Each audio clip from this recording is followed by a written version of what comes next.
We'll be picking up in chapter 37, verse 36, almost finishing out the chapter here in Genesis, as we're begin to focus more on Joseph for a moment, and then we're going to leave him and then come back. Verse 36 says, the Midianites sold him into Egypt unto Potiphar, an officer of Pharaoh's, and captain of the guard. Well, we've had a sad scene here that's gone on now. We know now what's going on in Hebron. Jacob is just grieving. And now we have a note that Joseph was sold to Potiphar. He's part of Pharaoh's general staff, I guess you would say. He's captain of the guard. But what we've seen so far is a story of hatred and deception. The brothers are trying to improve their lot with their father by wicked means. The thing that they've never thought about yet, I don't believe. Okay, we got rid of Joseph. Now who's going to be the favorite? And if the next one's the favorite, well, it's going to be Benjamin. They don't know that, but are they going to be jealous of Benjamin now? Or are the grieving of their father going to change their attitude toward their brothers? You know, there's nothing that's going to happen here unless God starts to work in their hearts. Jacob himself had attempted something similar with his father. Remember, his sons have deceived him. They brought the coat, and is this your son's coat? Is this Joseph's coat? And they knew it was. Remember, we talked last week about the lies that they had built up on, and they're deceiving their father.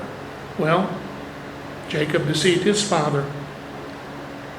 Just kind of runs, you know, that fruit didn't fall far from the tree. The brother's going to have to learn, as did Jacob, that God does not continue to give his blessings to those who continue to deceive, who continue to be against the things he's for. And their use of the goat's blood is kind of ironic. For the skin of the goats was used by Jacob, if you remember, to deceive his father. And put the skins, remember, on his arm so he'd be hairy like his brother. So the sins of Jacob are coming back to haunt him now these years later. But like I said, the brother's attitude is going to have to be changed by God, or there's going to be no nation. God is going to take control. He's always in control. Even when they are planning to sell Joseph into slavery, God had already planned that out. You know that? God has working these things out. What we think is evil, God's going to use it for good. You know, here in this passage is the beginning of Joseph's suffering. But you know what? He's still the obedient servant. God's going to test his character through the things he suffered, and he's going to be exalted by that. Now, as we get into chapter 38, this seemed like kind of a strange story right here. We've focused everything now on Joseph, who was going to be the main theme here for a while. And then all of a sudden, here it comes. We've got a story that's different. And it also helps us to understand that God does not always select the elder. So many times it's the younger he selects to receive the blessing, even if they are conniving to get that blessing. God knows and God chooses. I'm going to read the first 5 verses. And it came to pass at that time that Judah went down from his brethren and turned into a certain Adullamite, whose name was Hirah. And Judah saw the daughter of a certain Canaanite, whose name was Shua, and he took her and went into her. And she conceived and bare a son, and he called his name And she conceived again and bare a son, and called his name Onan. And she yet conceived and bare a son, and called his name Shelah. And he was at Shezib when she bare him. Now, why did Judah leave his brothers?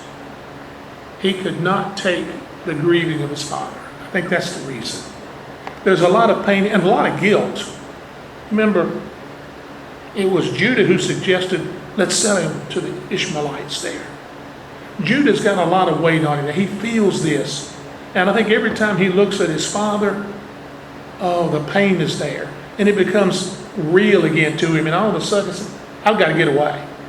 You know, sometimes we try to run away from our problems just to put some distance between us. And so he did. He moved on, and it's about the place about 15 miles northwest of Hebron. And there he married a Canaanite woman. Interesting, isn't it? He marries a Canaanite. He had 3 sons, Onan, and Shelah. This marriage to a Canaanite almost ruined Judah's family. Intermarriage with Canaanites had been avoided early. We've seen that. They send a great distance to get wives, or it's not, don't marry the Canaanite women. But not here. And Judah should have known better. So this is an account of assimilation here with people of the land. It helps one understand why God settled his young nation. He's going to settle that young nation not in Canaan, but in Egypt for its growth. That's coming close now. That time is near at hand, because we can see what's already happening. Remember Esau married Canaanite women. And now Judah. The family is in a situation where it's easy to assimilate with those things around you. And Judah took a wife for his firstborn, whose name was Tamar. And Judah's firstborn, was wicked in the sight of the Lord, and the Lord slew him. And Judah said to Onan, go into thy brother's wife, and marry her, and raise up a seed to thy brother. And Onan knew that the seed should not be his. And it came to pass, when he went into his brother's wife, he spilled it on the ground, lest he should give seed to his brother. And the thing which he did displeased the Lord, wherefore he slew him also. Then said Judah to Tamar, his daughter-in-law, remain a widow at thy father's house, till Shelah may my son be grown. For he saith, lest peradventure he die also, as his brethren did. And Tamar went and dwelt in her father's house. Judah's first son died. Why? Because he was wicked. He was wicked in the sight of the Lord, and the Lord slew him. Well, I'll tell you what, that's pretty strong, isn't it? Doesn't tell us what he did, but he did something wicked in the sight of the Lord.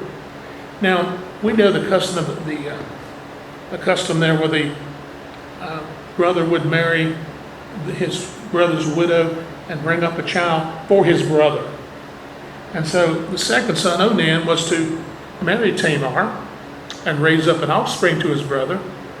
However, Onan repeatedly used that law for just sexual gratification.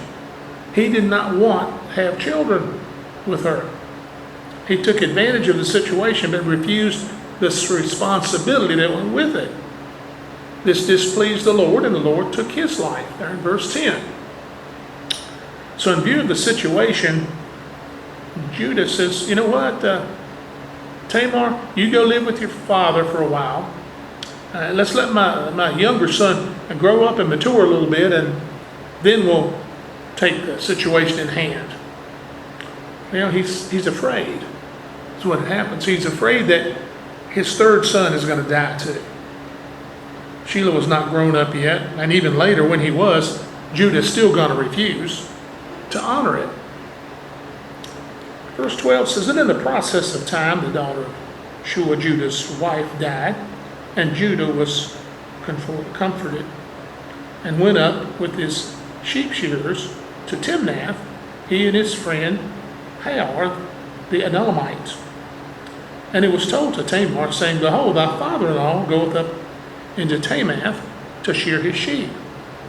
And she put off her widow's garment. She put her widow's garments off from her, and covered her with a veil, and wrapped herself, and sat in an open place, which is by the way in Timnath. For she said that Shelah was grown, and she was not given unto him to wife.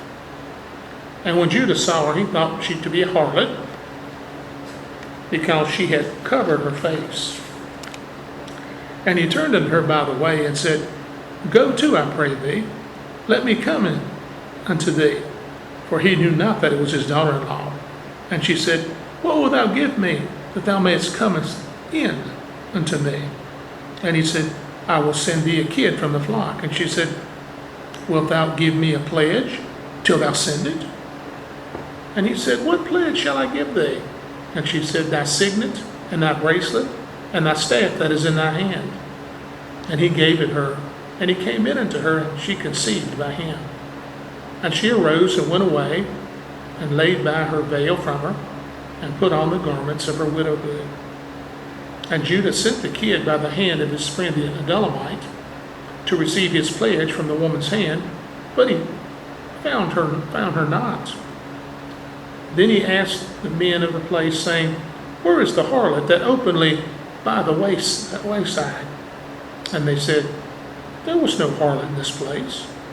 And he returned to Judah and said, I cannot find her.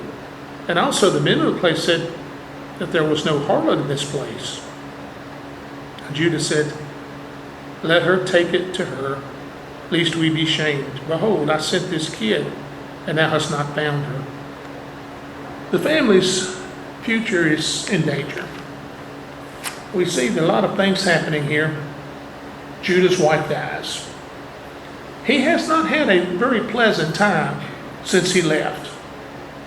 His son, two of his sons have died, his wife's died now, and he's away from home. Not far, but he's away from home.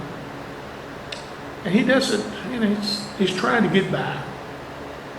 Now Tamar hears that he's coming.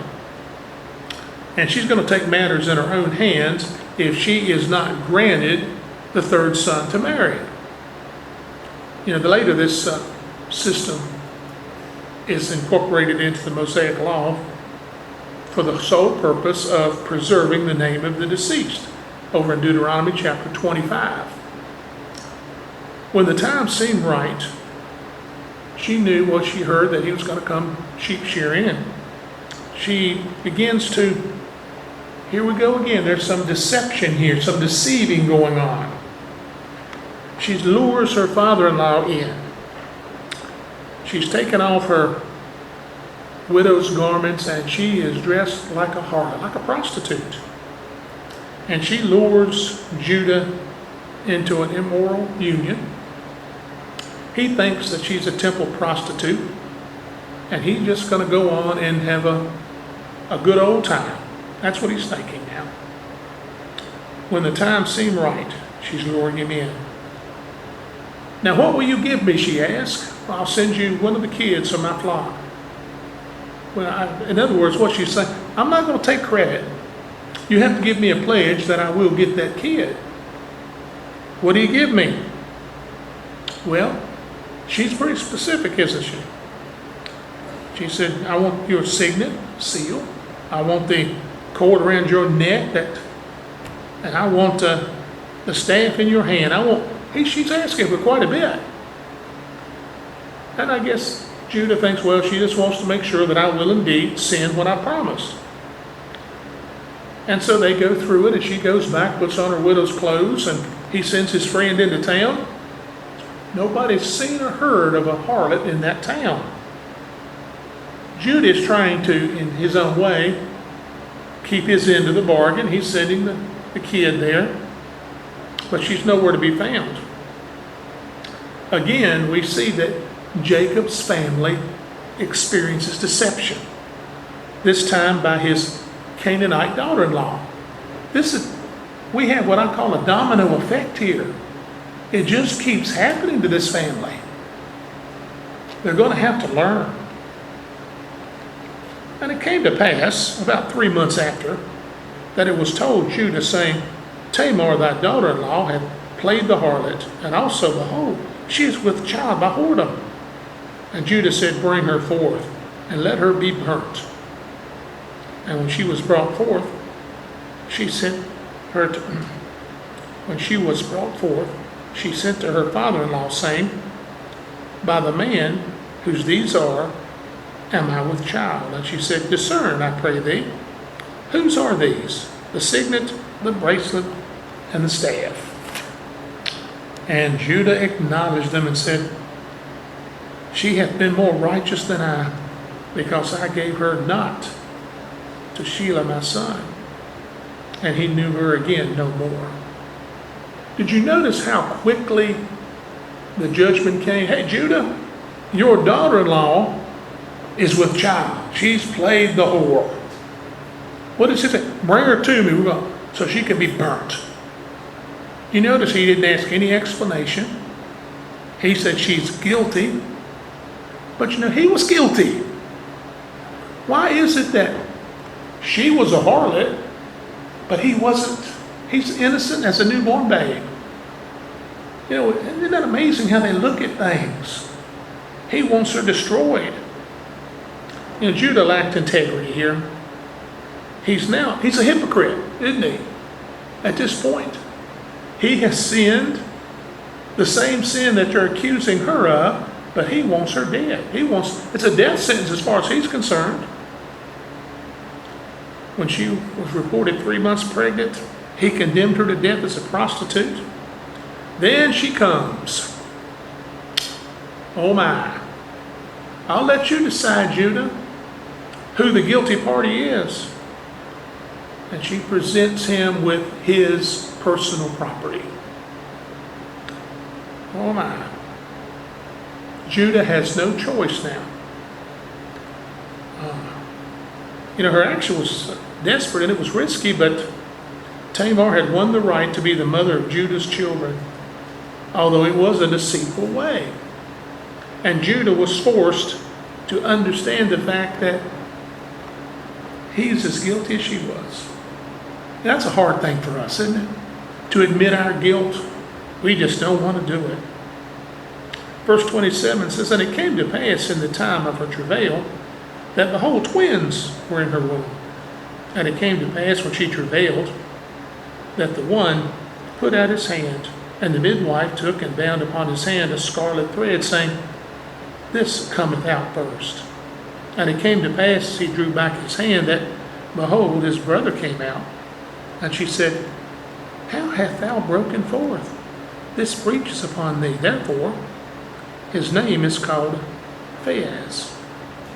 And afterward came out his brother that had the scarlet thread upon his hand, and his name was called Zartan. So here's the final part of the story, and it provides the significance of this whole account. As I said before, it looks like it's out of place in the story here. God gave Tamar twins. You ever know a lot of twins we see in Scripture? The line of Judah is going to be continued because of her. Interesting, isn't it? By the birth of the boys, an unusual situation occurred, paralleling basically the birth of Jacob and Esau. After one twin's hand came out, the other made a breach and was born first. So he was rightly named Perez, which means breach. The second twin was named Zerah, scarlet, because of the scarlet thread that was around his wrist. It is as if this oracle concerning Jacob's rolling over his older brother was being revealed or revived again in the line of Judah. What was so significant was a connection with Judah's dealing with Joseph. He and his brothers had sold the younger brother to slavery in Egypt, thinking that they could stop God's design that the elder brothers would serve the younger Joseph. Remember the dreams. We're going to stop this. We can defeat God's plan. Well, how many times do we see that? And today we do the same thing. Yet in Judah's own family, despite their attempts to hinder Tamar's marriage, God worked out the confirmation of the principle that the elder would serve the younger. The line of promise would be carried through Perez, and for God's program cannot be set aside. No matter what you try to do, God's in control. We'll come back to that. That story will come back to us as we move on. Now, after that little parenthesis, we turn back in chapter 39 to Joseph. And we'll be spending a lot of time with Joseph now. Very simply in verse 1, and Joseph was brought down to Egypt. That's where the people brought him to sell him into slavery. And Potiphar, an officer of Pharaoh, captain of the guard, an Egyptian, bought him of the hands of the Ishmaelites, which had brought him down thither. This is probably a fine-looking young 17-year-old, and he's going to bring a good price on the slave market. He's young, he's strong, and he was purchased by Potiphar, who was the captain of the guard. He was in the military. I guess if we were today, we'd say he worked at the Pentagon, and he was part of the brass. He's a very prominent officer here. He's a very important man. Verse 2 tells us so much. Right here, these first words, and the Lord was with Joseph. And he was a prosperous man. And he was in the house of his master, the Egyptian. And the Lord was with Joseph. You know, it doesn't say the Lord was with Joseph then or for a short time. It said the Lord was with Joseph. The context of the wording is the Lord is with him and is going to stay with him. And we'll see how the Lord is with him through the whole story. He's sold into slavery, yet he was a prosperous man. Immediately, when he gets to the home of Potiphar, as we said, officer of Pharaoh, high-ranking official, it's obvious that the Lord's with him in every aspect of his life. And blessing came onto the home of Potiphar because of Joseph. God is going to bless Potiphar because he is taking care and blessing Joseph. And this is an amazing thing to me as we watch what goes on. And his master saw that the Lord was with him, and the Lord made all that he did to prosper in his hand. What a great witness to a pagan man. Because, you know, the Egyptians were polytheistic. They didn't worship God. But Potiphar saw that the Lord was with him. Now, whether he thought this was the high God of the Egyptians, I think he realizes this is something special. This is God, and he's with this man. So we see that up to this point, even being a slave, life is pretty good for him. I'd like to add that at this point, well, wouldn't it be nice if this were the end of the story, like when all those fairy tales and everybody lived happily ever after? But he didn't. If man had written this story, he probably would have. But this is God's story. This is the word. This is truth. This is not a story. This is not a story. This is not a fairy tale. This is reality. We must, as believers, clearly understand the child of God is going to encounter temptations and trouble and problems in this world.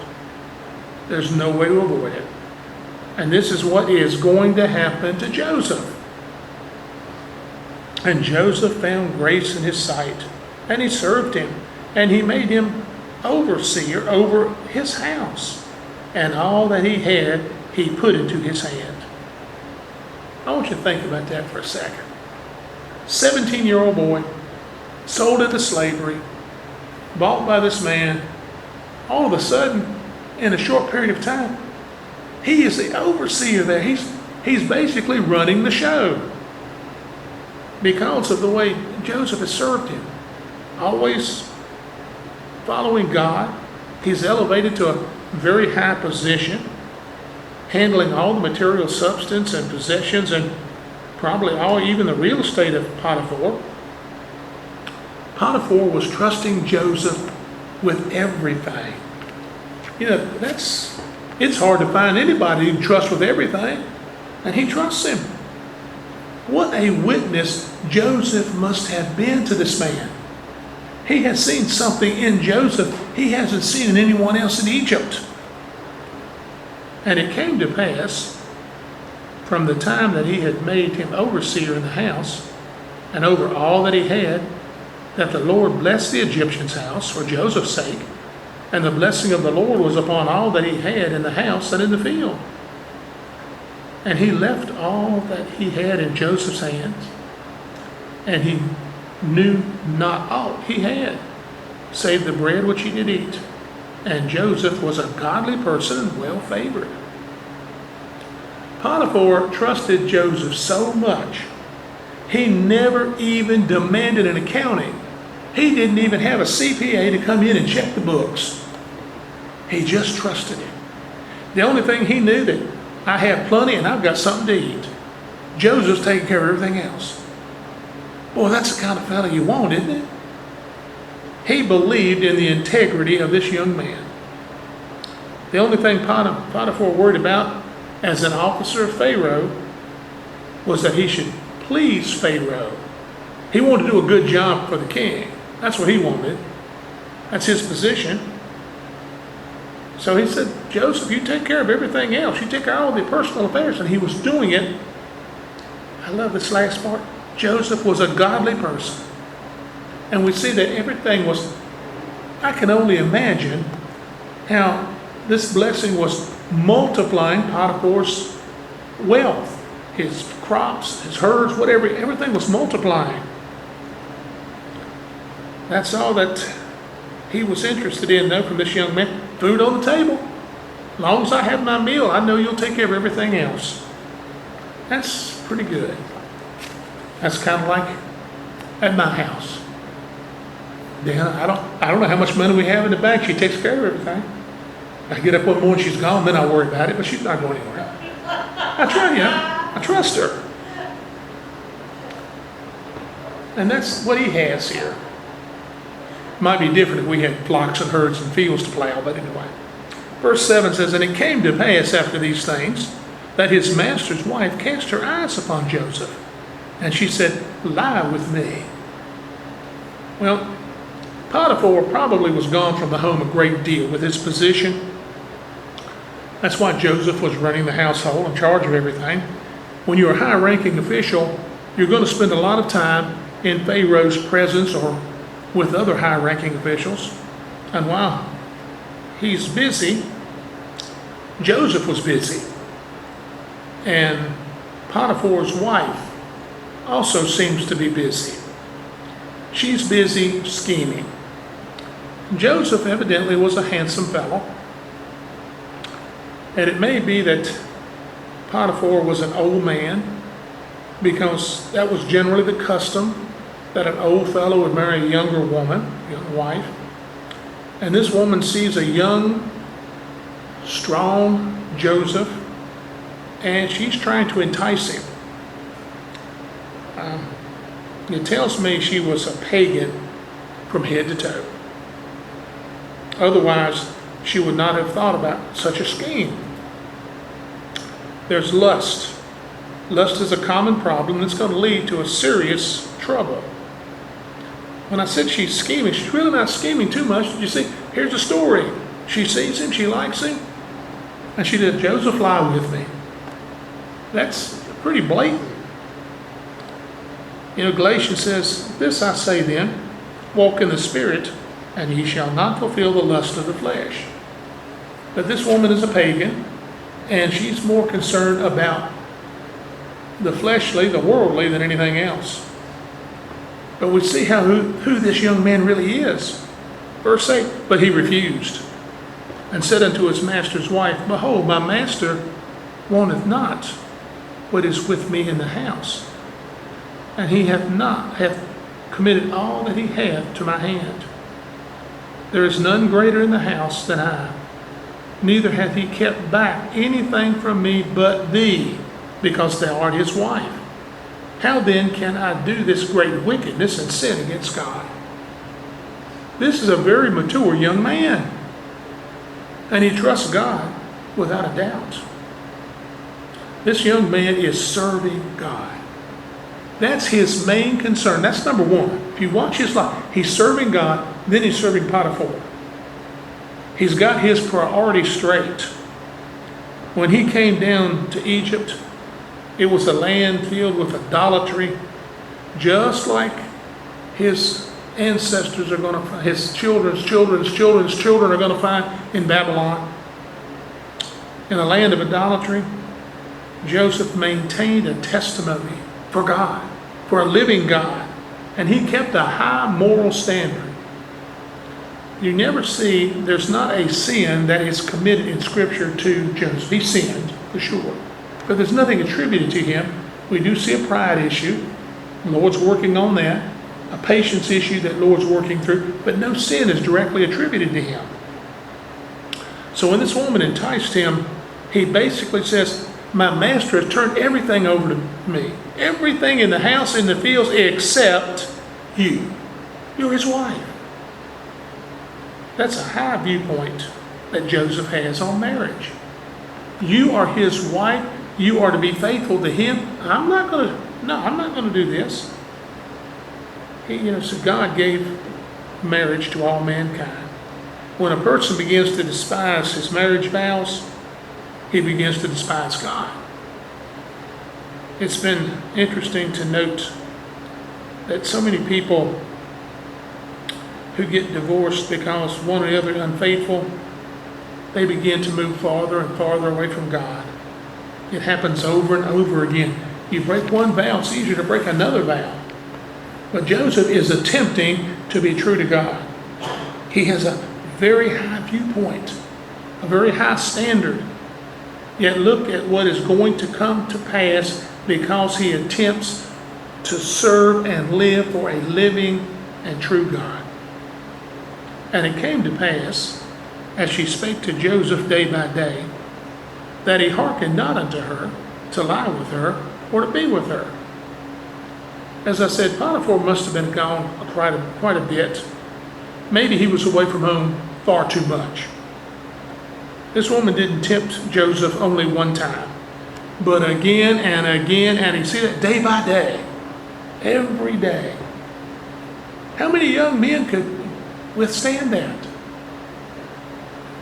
Nobody's going to find out, Joseph. Come on. But he withstands it day after day.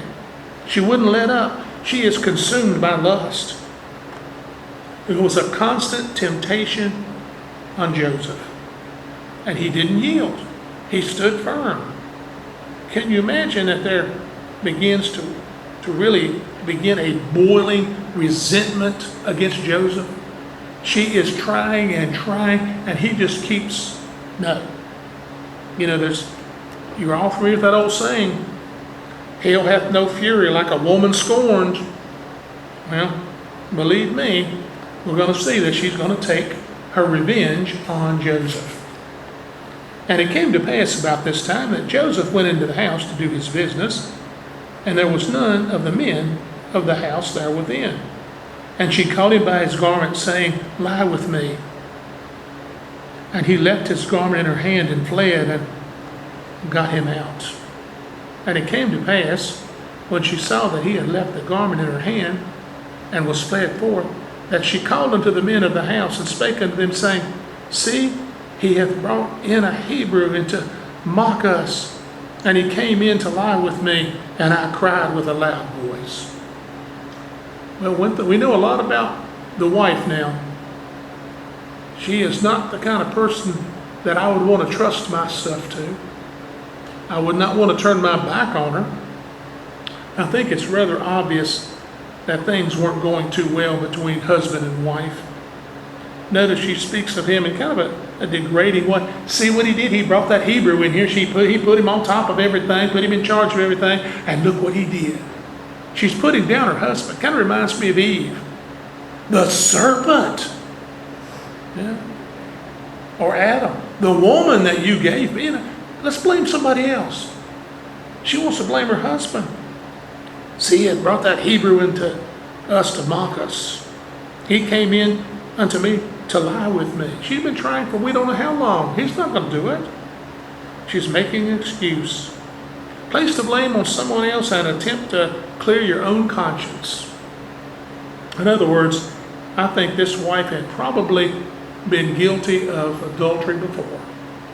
I think she's probably had the opportunity and she's done it. The man who I feel sorry for between this marriage is Potiphar. I tell you what, he's got one that's really not one that I'd like to have around the house. I feel sorry for him. But then again, you make your bed, you better lie in it. I'll tell you what, he's a sap if I ever saw one.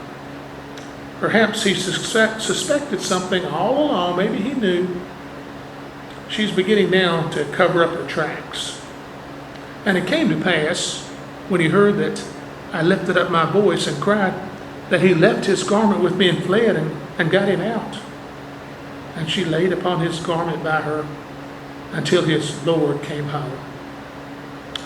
So here's this boy Joseph, probably maybe still in his teens, early 20s, down there alone in Egypt, and he's being framed for a crime he didn't commit.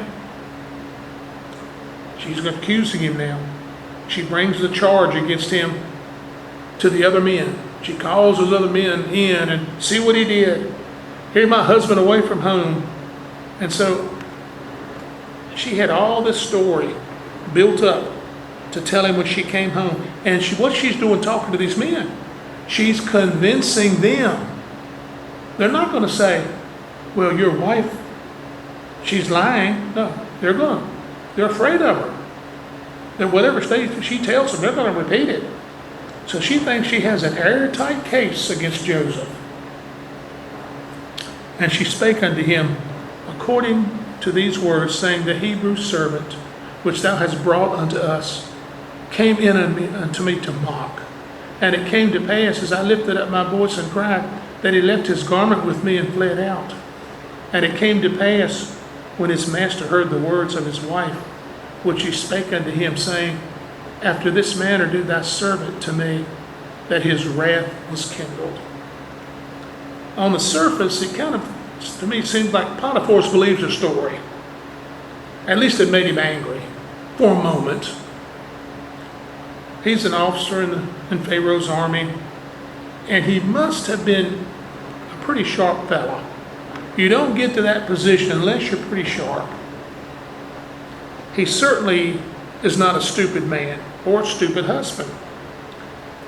I personally think that he recognizes the kind of wife that he has and thought the expedient thing to do was not to have Joseph killed, but to throw him into prison and forget the whole matter.